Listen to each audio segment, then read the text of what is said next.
This is a story of Victoria, a tale from the distant past. An era when spring remained, an age before stone castles. A time when a girl made friends with two crimson dragons. One of them was greedy, but the other was true and brave. Both swore for eternity to protect her beauty and grace. Everywhere they went, the girl would find and take the most beautiful flower growing in that place. Then one day came when the greedy one exclaimed, "Grant me a gift, should you call yourself my friend." With honey-eyed tongue it begged the girl to braid a wreath with the flowers she had gathered, and the girl gladly agreed. With deft hands she wove a beauteous floral garland and placed it around the head of the greedy red dragon. Yet the dragon of courage said, "No boon for me, no gift do I need. Our journey is incomplete, and there's much for us to see." And thus it departed alone, and flew to the mountains beyond, where it created Terra, a kingdom to call its own. The flowers that thrive here grow in no other land.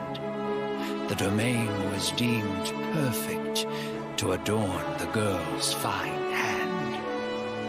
The wind told the greedy one of its king's great findings. Speedily it flew towards Terra with the girl upon its wings. And the greedy drake was awed, dazzled by the native bloom. "Resplendent shall be our crown when we take that flower from you." The good drake was speechless as greed pressed the demand. There was nothing left of spring but the blossom of its own land.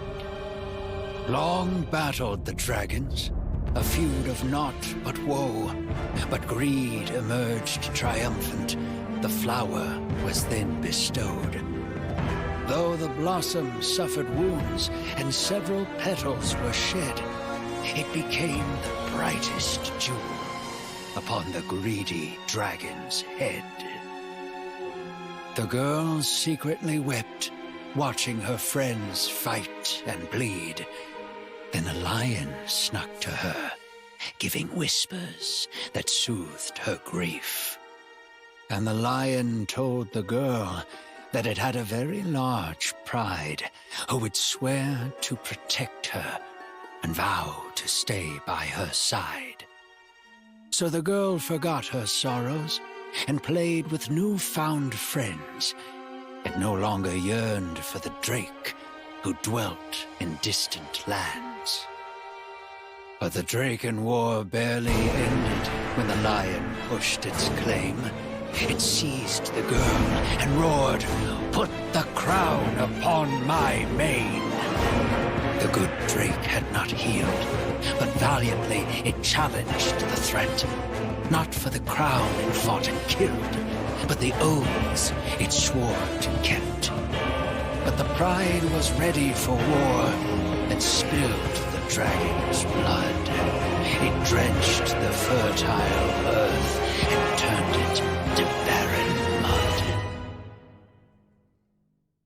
The people grew cold and starved now that winter has arrived. They remain cowed and silent, though a question lingered in mind. Is it gone, our crimson dragon who lives beyond the peaks? Is it gone, O virtue's guardian, the one with no greed?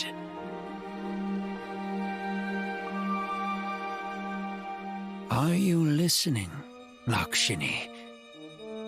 Can you and will you answer that question for us? 维多利亚这片土地曾由德拉克与